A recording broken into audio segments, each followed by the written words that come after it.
peut-être 3 à 4 séries sur Joseph comme personnage biblique, et puis nous verrons aussi d'autres encore. Alléluia. Amen. Donc le Seigneur nous fera la grâce de faire l'étude. Donc, avant de commencer, si vous voulez, le thème général, c'est étude des personnages bibliques de point Joseph. Pour ce soir, ce sera Joseph. Mais est-ce qu'il y a d'abord des questions, des préoccupations sur quelque sujet que ce soit, thématique? Nous allons permettre à ceux qui en ont de réagir. S'il n'y a pas, nous allons évoluer directement à l'enseignement de ce soir.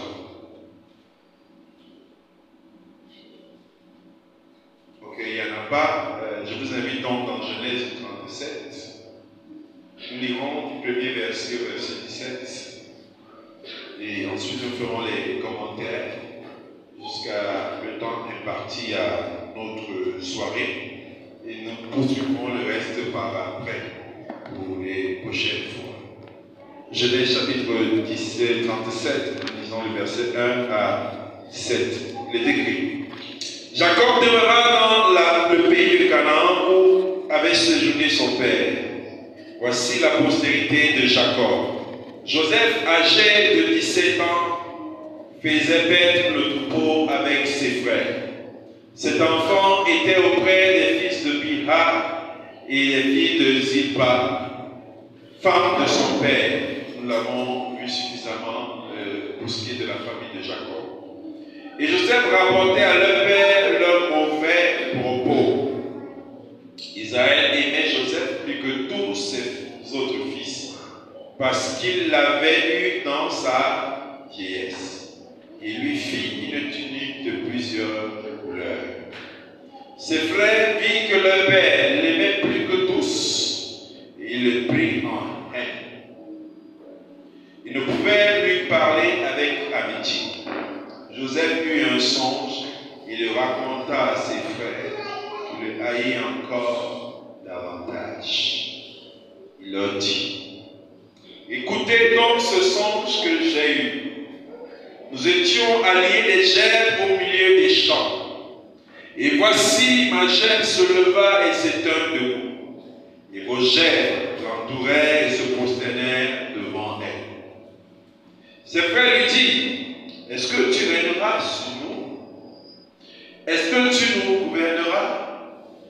Et il le haït encore davantage à cause de ses songes et à cause de ses paroles.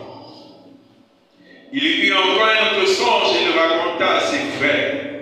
Il dit: J'ai eu encore un songe. Et voici le soleil, la lune et 11 étoiles se prosternaient devant moi. Il raconta à son père et à ses frères. Son père le réprimanda et lui dit: Que signifie ce songe que tu as eu?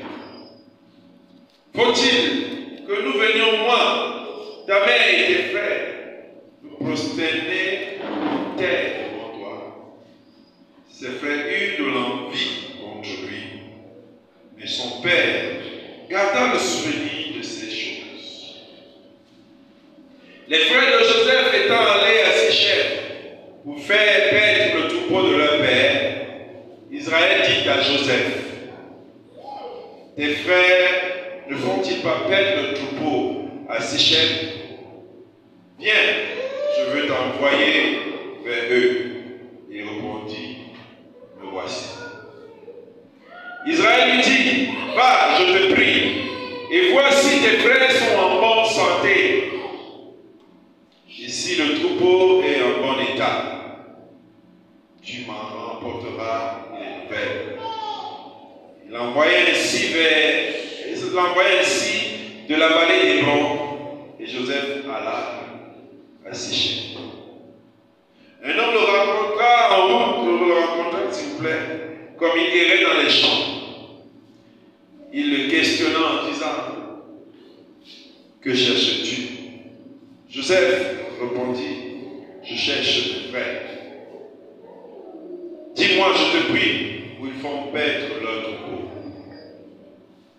Et l'homme dit, ils sont partis d'ici, car je les ai entendus dire, allons à Dothan.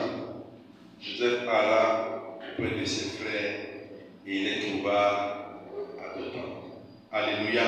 Amen. Alléluia. Amen. Vous canalisez les enfants là.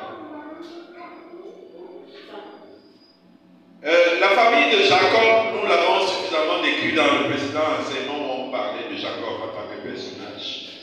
Nous avions vu que c'était une famille assez bizarre, où il y avait toutes sortes de coups, de malhonnêteté, de mauvaise vie. On a quand même vu que dans tout ce bouillon de désordre, il y avait Dieu dedans. Il y avait la main de Dieu, il y avait le choix de Dieu. Et il y en avait qui étaient stériles, il y en avait qui enfantaient. Tout ça, c'était la volonté de Dieu. Et cette famille de Jacob était destinée à devenir Israël, le peuple de Dieu par lequel naîtrait le Sauveur. Et donc, cette famille était désordonnée de part des parents déjà. La mère, le père et ses femmes sont toutes sortes de subterfuges qui n'avaient rien à voir avec une famille qui prononçait le nom du Seigneur. Et les batailles qui commençaient au travers des mères va se poursuivre au niveau des enfants. Mais tous vont se concentrer maintenant sur le personnage qui est Joseph, simplement parce qu'ils trouvaient que leur papa l'aimait déjà plus que eux. Et ça a suscité de la jalousie, mais pas seulement de la jalousie, la Bible nous dit que ça a suscité de la haine. Il haïssait leur propre frère, il le détestait. Il le détestait au point que dans leur cœur est monté le désir de le tuer. C'est quand même un truc assez fort. Amen. Et nous lisons donc et nous étudions l'histoire de Joseph, qui est une belle histoire.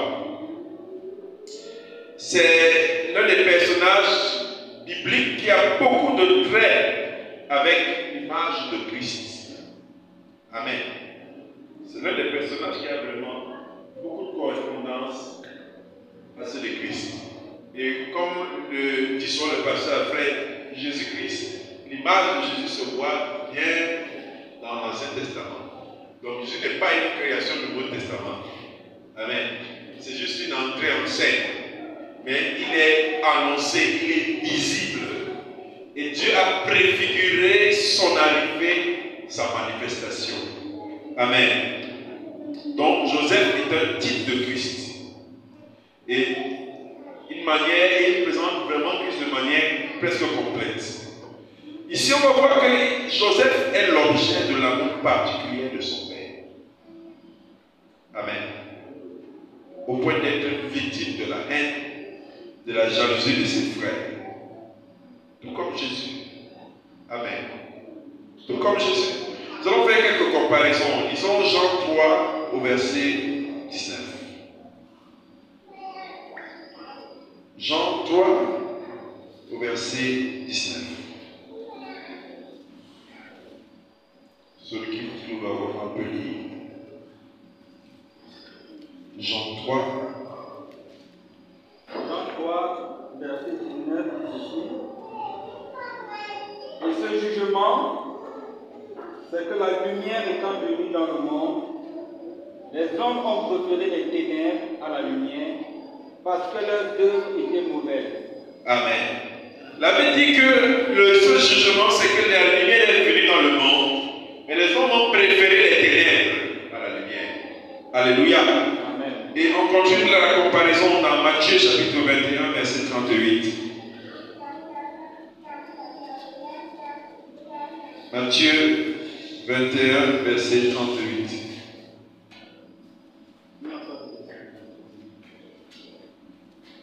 Il n'y a pas le verset 38. Vous avez déjà. Oui. 21. Ah oui.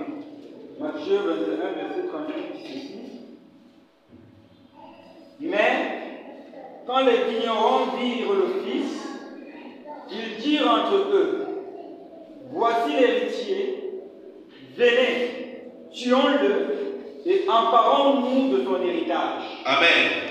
Quand vous lisez la parabole, il s'agit d'un vigneron qui a confié sa plantation à des ouvriers.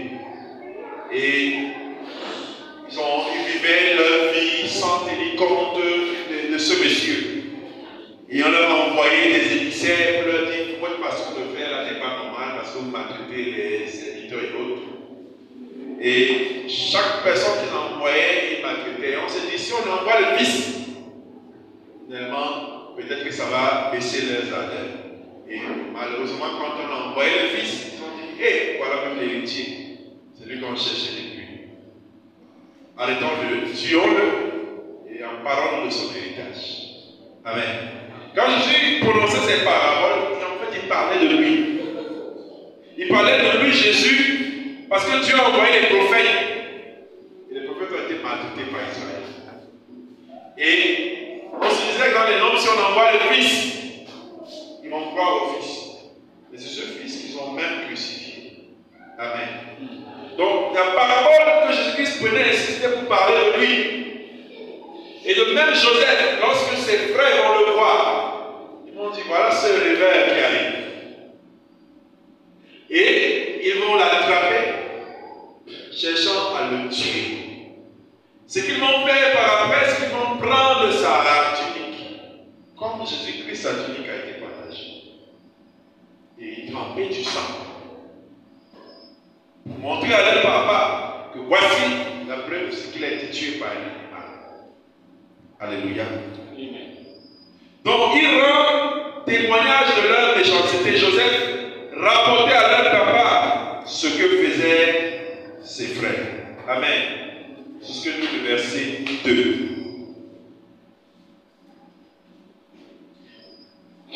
Cet enfant était auprès des filles de Bilha et des filles de Zilpa, femme de son père. Et Joseph rapportait à leur père leurs mauvais propos. Amen. Il rapportait. Et Jésus-Christ, quand il est venu sur terre, il rapportait. Les gens l'ont tué pourquoi? Parce qu'il leur parlait, il leur rappelait leurs actes mauvais. Au travers de l'évangile qu'il présentait, il leur présentait leur cœur. Et ça, il détestait, ça, il rejetait. Amen. Il refusait de croire à la bonne nouvelle de Christ. De même que Joseph est le centre de l'amour de son Père, Jésus-Christ était le centre de l'amour de Dieu. Au verset 7, nous étions alliés légères et au milieu des champs. Et voici ma chair se leva et se tint debout. Et vos chefs l'entouraient et se prosternèrent devant elle. Verset 9, il racontait notre songe et il dit: j'ai encore eu un songe. Voici le soleil de la nuit, les 11 étoiles se prosternaient devant moi. Amen. Il montre là qu'il est le centre de toutes choses. La même chose, Jésus-Christ était le centre de l'amour de Dieu. Amen. Joseph l'était aussi pour son papa. Et Jean chapitre 7, verset 7 nous dit quoi? C'est une comparaison aussi. Jean chapitre 7, verset 7 dit ceci: le monde ne peut vous haïr. Le monde ne peut vous haïr. Moi, il me haït. Parce que je rends de lui le témoignage que ses œuvres sont mauvaises. Amen. Le monde haït Christ pourquoi? Parce qu'il rend témoignage que leurs œuvres sont mauvaises. De même, Joseph emmener les propos de ses frères aux oreilles de son père. Et il le détestait davantage. Donc, similitude avec Christ. Matthieu 26, verset 24, nous dit quoi? Matthieu 26, verset 24. Matthieu 26, verset 24, nous dit ceci: le Fils de l'homme s'en va, selon ce qui est écrit de lui. Mais malheur à l'homme par qui le Fils de l'homme est livré. Mieux vaudrait pour cet homme qu'il ne soit pas né. Amen. Le Fils de l'homme s'en va pour être livré. Amen. Malheur à l'homme par qui il sera livré. Vaut mieux pour cet homme qu'il ne fût pas né. De même que Joseph sera livré. Amen. Et on va voir que Jacob a revêtu Joseph d'une tunique bigarrée, qui est la marque visible de sa faveur et qui rappelle ici Jésus-Christ qui a été publiquement reconnu par Dieu. Le jour qu'il sortait de l'eau de baptême, il lui a dit, et moi se fit entendre dans le ciel, voici mon fils bien-aimé, en qui j'ai mis toute mon affection. Amen. La similitude avec Jésus. Dieu a témoigné de l'amour qu'il avait pour Jésus publiquement. Jacob a distingué Joseph par une tunique de plusieurs couleurs, tunique bigarrée, marque de son amour. Amen. Il était clair. C'est pour ça que, sur le plan humain, on peut juger les attitudes de Jacob. Mais notre jugement peut s'avérer souvent faux. Parce que c'est une injustice, on dirait à aucun parent de montrer une différente attitude à l'égard des enfants. Mais cela nous préfigurait déjà Jésus-Christ, qui était le centre de l'amour de Dieu. Alléluia. Le centre de l'amour de Dieu. Verset 13 du livre de Genèse que nous lisions, il nous dit, Israël dit à Joseph, tes frères ne font-ils pas perdre le troupeau à Sichem? Viens, je veux t'envoyer vers eux. Et répondit, me voici. Amen. Joseph est pour chacun un modèle d'obéissance. Parce qu'il répond ici, me voici. Amen. Comme Dieu a demandé, qui enverrai-je? Amen. La Bible dit que personne ne put trouver digne. Mais Jésus-Christ a dit, me voici. Amen. Donc Joseph, modèle d'obéissance. Quand son père l'envoie visiter ses frères qui pourtant le haïssent, il n'a pas dit qu'il ne part pas. Jésus-Christ savait ce qui venait sur lui sur terre. Mais il n'a pas dit qu'il ne part pas. Amen. Ce qui était important, c'était la vie de ceux qui le viendraient sauver. Ce qui était important pour Joseph, c'est d'apporter à son papa, à ses frères, ce que leur papa avait mis de côté. Ce n'est pas que Joseph ignorait la haine que ses frères avaient pour lui. Parce que lorsqu'il était avec eux sectairement, il le chassait. Ne nous suis pas. Ne marche pas avec nous. Tu n'es pas notre ami. On ne veut pas jouer avec toi. Donc forcément, il le rejetait. Donc il n'était pas ignorant du désamour qu'ils avaient à son égard. Alléluia. Et à cause de là, lui, il les portait. Et on verra que Joseph avait vraiment de l'amour dans les prochains textes. Parce que nous allons étudier jusqu'à toute son histoire. Il avait vraiment de l'amour à l'égard de ses frères. Quand il les a vus, il n'a pas manifesté de haine.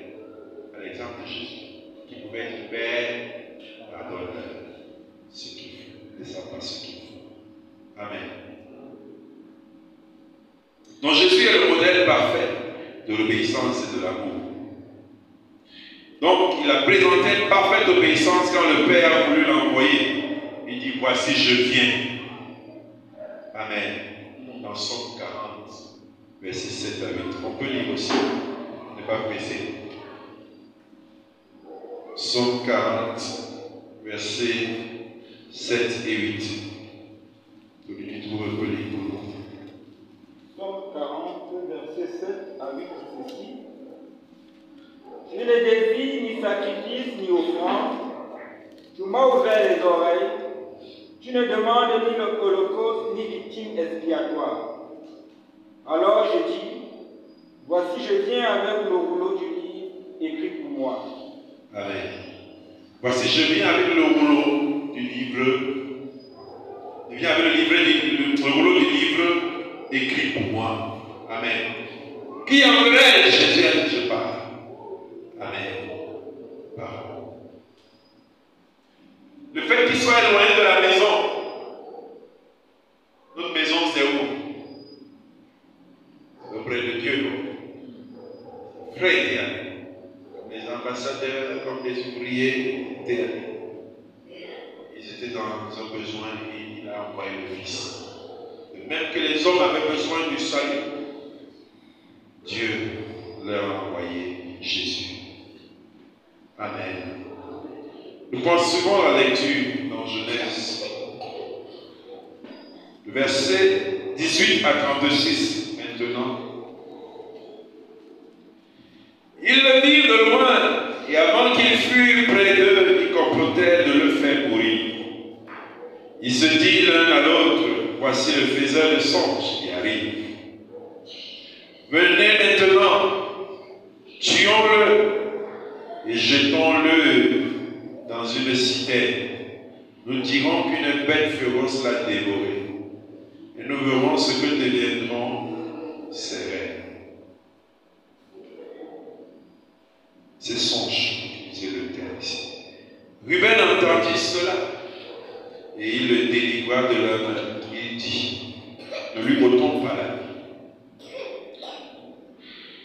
Ruben leur dit, ne répandez point du sang. Jetez-le dans cette citerne qui est au désert. Et ne mettez pas la main sur lui. Il avait dessein de le délivrer de leur main pour le faire retourner vers son père. Lorsque Joseph fut arrivé auprès de ses frères,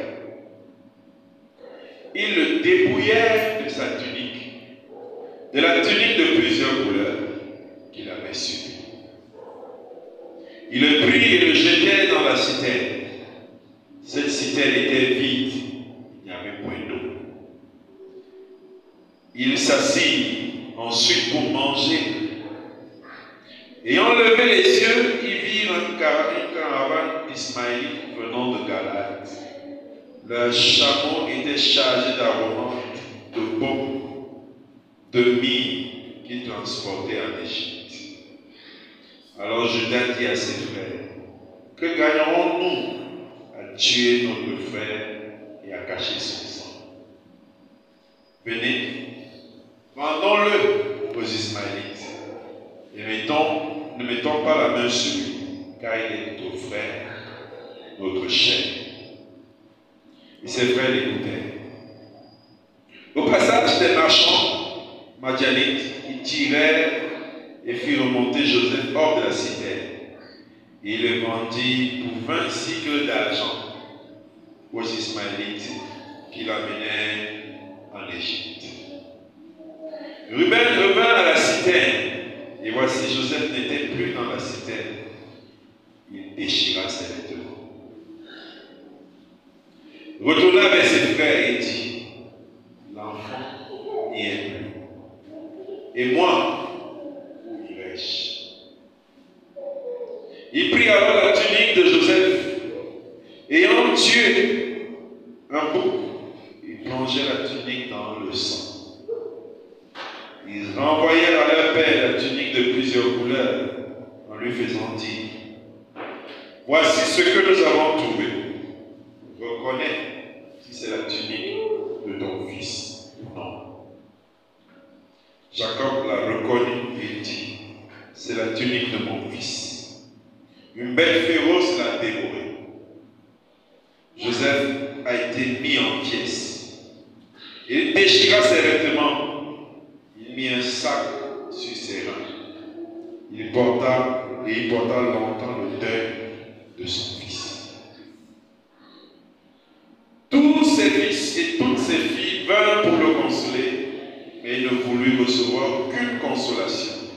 Il disait, c'est en pleurant que je descendrai vers mon fils au séjour des morts.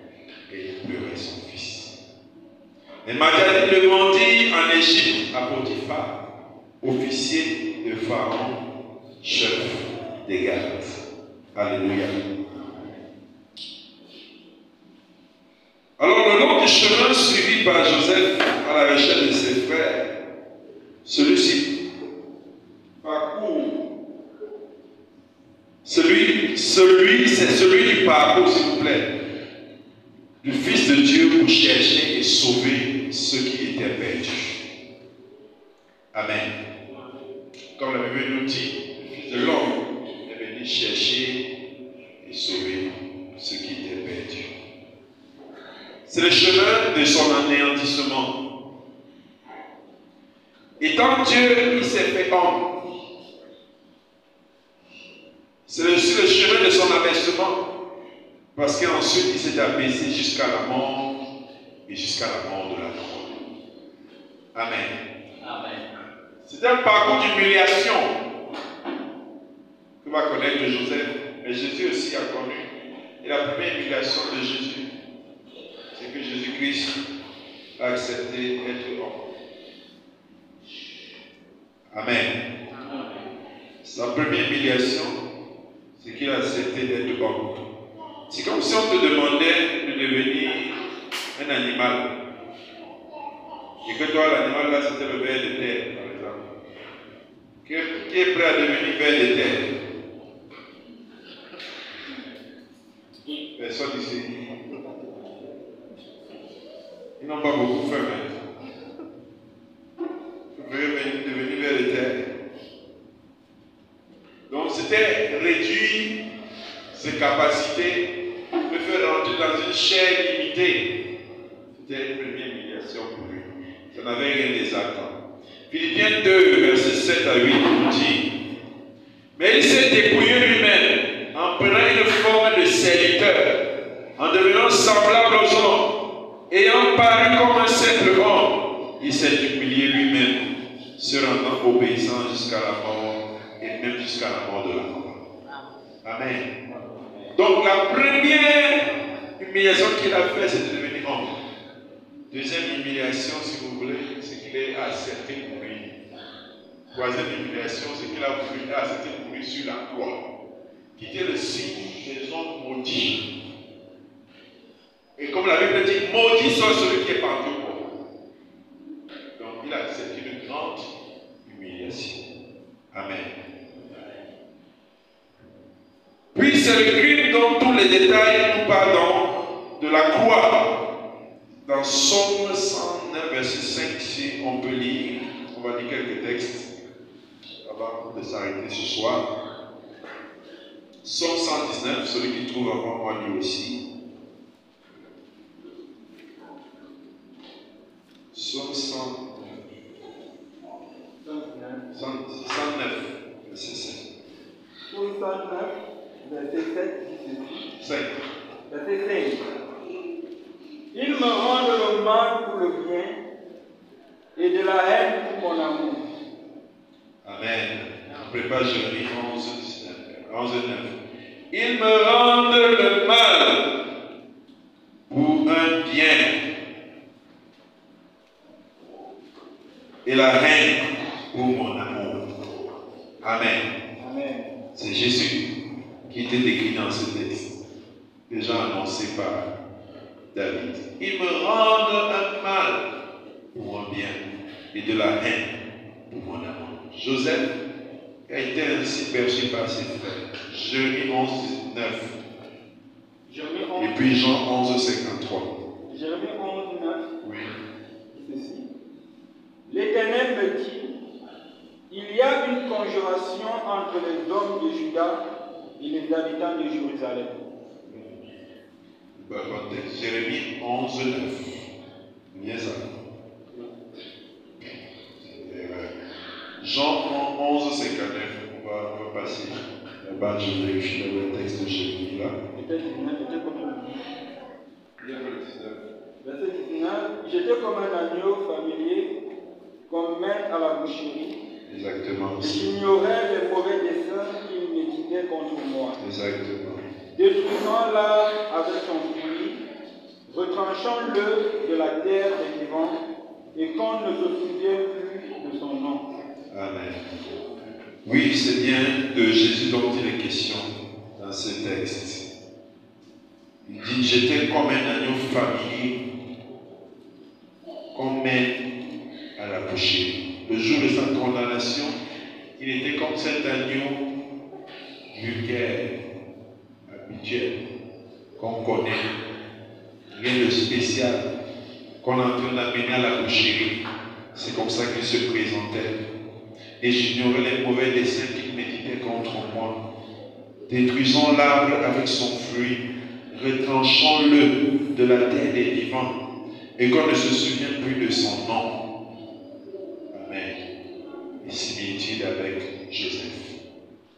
Jean 11, 53. Jean chapitre 11, verset 53 dit ceci. Dès ce jour, il résolut de le faire mourir. Amen. Dès ce jour, il résolut de le faire mourir, comme avec Joseph. Et c'est une similitude. Amen. Psaume 22, verset 18.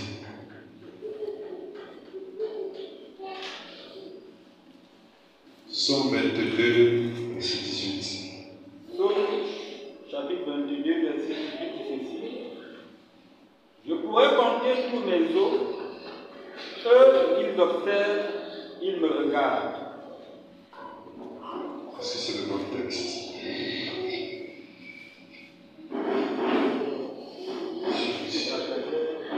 Oui, partagez. C'est quel verset? 19. Oui. Ils se partageaient mes vêtements, ils tinrent au sort ma tunique. Amen.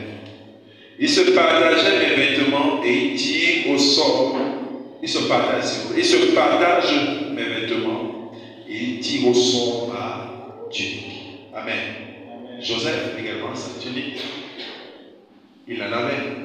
Ils l'ont enlevé. Ils ont mis du sang. De même Jésus également avait sa tunique. Amen. Et ils ont jeté Joseph dans la fosse, image de la mort, comme Jésus également a été enterré. Alléluia. Donc, comme Jésus a souffert, de même Joseph a souffert. Bien, de même Joseph a souffert, de même Jésus a souffert. Et finalement, ils vont vendre Joseph pour 20 pièces d'argent, comme esclave à des étrangers. Amen. Et Jésus lui a été vendu à combien? 30 pièces. Amen. 30 pièces. Zacharie 11, verset 13.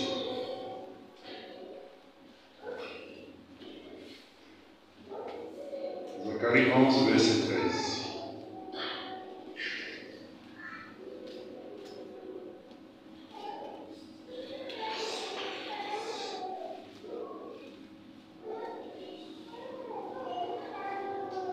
Il nous dit, l'Éternel me dit, jetez-le au potier, ce prix magnifique auquel ils m'ont estimé.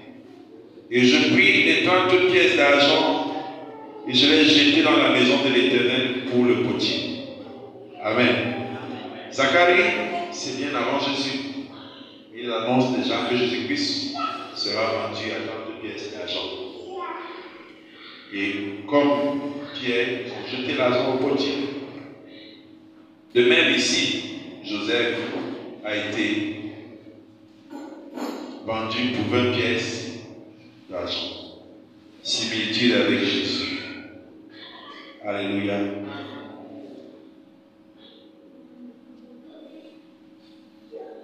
Donc, voilà quelques similitudes. Pour ne commencer que par là, parce qu'il y en a énormément et nous en verrons tout au long de l'étude. L'image avec Joseph, et nous comprendrons quelques réalités bibliques autour du personnage de Joseph qui est une similitude de Christ. Le but étant ici de comprendre l'œuvre du salut. Amen. De comprendre l'œuvre du salut, le cheminement du salut, comment le Seigneur a agi. Parce qu'il ne faut pas oublier que le monde, c'est l'image, l'Égypte, c'est l'image du monde. Et que Joseph est en train de se rendre en Égypte. Amen. Vendu par ses frères, il se retrouve dans la maison de Potiphar. Donc, voilà, pour ce soir, nous allons nous arrêter là, pour cette étude sur les personnages bibliques. Et nous avons pris ce soir le personnage de Joseph. Alors, est-ce qu'il y a des questions sur ce début?